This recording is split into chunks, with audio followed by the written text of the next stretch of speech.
નમસ્કાર દોસ્તો, વિડીયોમાં ફરી એક વખત તમારું સ્વાગત કરું છું।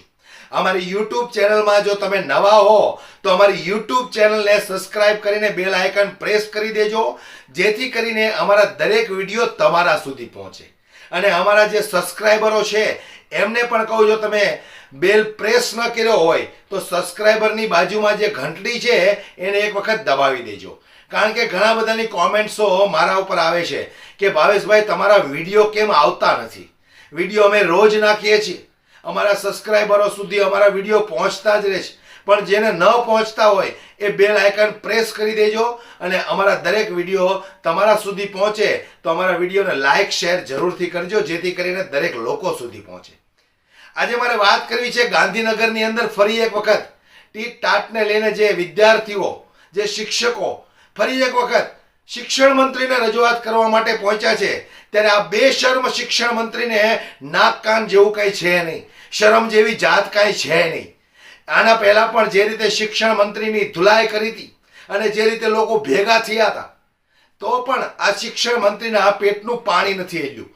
આના ઉપરથી તમે લોકો નક્કી કરી શકો છો દોસ્તો કે ગુજરાતની અંદર કેવા શિક્ષણ મંત્રી આપણને મળ્યા છે, કે જે ગાંધીનગરની સીટમાં બેસી બેસી એર કન્ડિશન ઓફિસમાં બેસી બેસીને ફક્ત એશો આરામ કરે છે, પરંતુ જે રીતે આ વિદ્યાર્થીઓ, આ શિક્ષકોની જે વેદના છે આ શિક્ષણ મંત્રીને દેખાતી નથી। તેનો પૂછવા માંગુ છું ગૃહમંત્રીને, મુખ્યમંત્રીને કે આવા શિક્ષણ મંત્રીની તમે નિમણૂક કરો છો કે તમે જે આ શિક્ષણ મંત્રી આ વિદ્યાર્થીઓનો અવાજ સાંભળવા માટે તૈયાર નથી અને મોટી મોટી બડાઈ મારો છો તમે। જ્યારે જ્યારે ભાષણની અંદર ફાંકા ફોજદારી કરવાની હોય છે ત્યારે ગુજરાત મોડલની વાતો કરો છો। ગુજરાત મોડલની અંદર કેવા કેવા ભવાડાઓ ચાલે છે એના ઉપર તમે ક્યારે વાત કરી? સરકારી સ્કૂલોને નષ્ટ નાબૂદ કરી દીધી। સરકારી નોકરી માટે સ્કૂલના ટીચરો જે અત્યારે કાયમી શિક્ષકોની ભરતી કરો એના માટે કેટલા સમયથી લડી રહ્યા છે, છતાં તમને નાક શરમ જેવી કોઈ વસ્તુ નથી। એ લોકોની ભરતી કરવામાં તમને કેમ પેટમાં દુખે છે? પગાર આપવો પડે એટલા માટે, પણ તમારે જ્યારે તાયફાઓ કરવા હોય છે ત્યારે તમારી તિજોરીઓમાં અઢળક રૂપિયા હોય છે અને કદાચ આ લોકોને પગાર આપવો પડે તો તમે ક્યાં તમારા ખિસ્સાના આપો છો?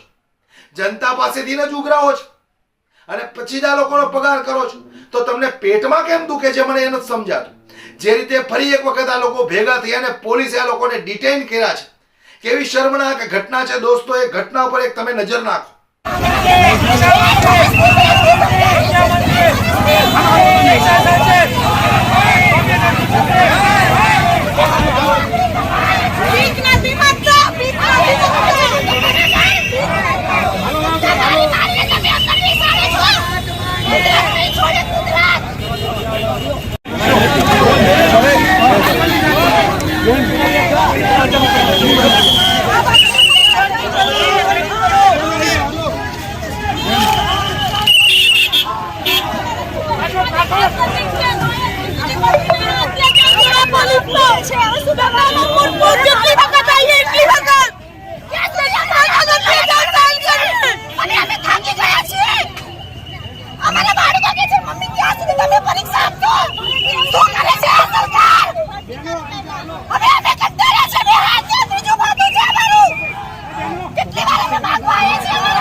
शिक्षण मंत्री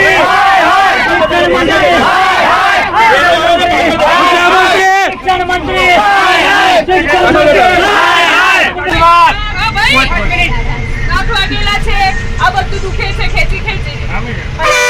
સરકાર બેન સાથે દીકરીઓ સાથે પણ બહુ ખરાબ વ્યવહાર કર્યો છે. અમારામાંથી એક બેનની બાજુ પણ છે. મારો કેસ પણ પડી ગયો છે. સરકાર જેવો વ્યવહાર કેવી રીતે તમારી સાથે અટકાયત કરવામાં આવી? અમારે અમને સચિવાલયના જૂના સચિવાલયના આગળથી ટિકિટ કરી દીધા છે અને હાલ અમે પોલીસની ગાડીમાં છીએ અને અમને પોલીસ લઈ જાય. કમ્પ્યુટર શિક્ષકને ભરતી કરો, ભરતી કરો. આજે બધાને રિક્વેસ્ટ છે પ્લીઝ એક રાત કોઈએ જવાનું નથી. કોઈ નહીં આવ્યા.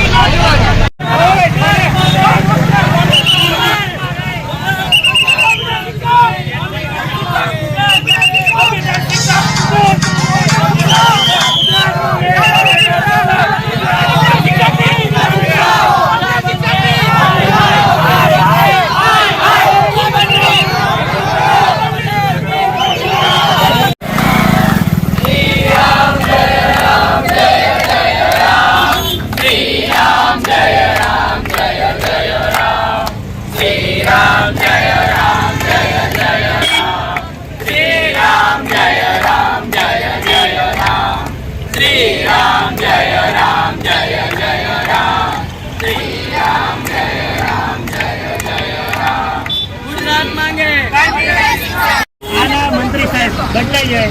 આ કે તમારા વડે સુંદર બેઠક કરવાના, સુંદર મળવાનું. આનો એક સુંદર રસ્તો સાહેબ. ડિજિટલ જે તમારે છે, શું કરીએ?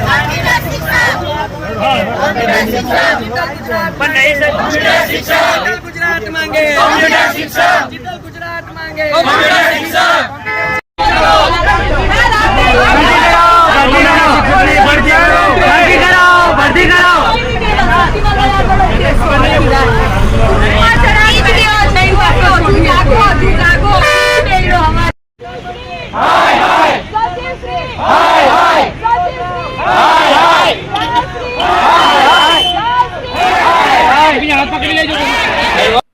ત્યારે મારે કહેવું છે આ ગૃહમંત્રીને કે શરમ આવી જોઈએ તમને લોકોને કે તમે લોકો તો અભણ અંગૂઠા છાપ છો, પરંતુ જે લોકોને ભણાવવા માટે આ શિક્ષકો કાયમી ભરતીની માંગ કરે છે, કમસે કમ એવા શિક્ષકોની તો ભરતી કરો જેથી કરીને બીજા લોકો ભણી ગણીને આગળ વધી શકે.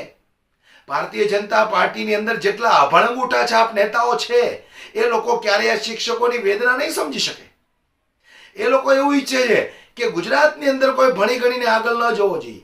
જો ભણી ગણીને આગળ જશે, આઈપીએસ અધિકારી બનશે, વકીલ બનશે, કોઈ એન્જિનિયર બનશે, તો અમને કાલ સવારે સવાલ પૂછશે આ ભારતીય જનતા પાર્ટીના નેતાઓ એટલે ડરે છે.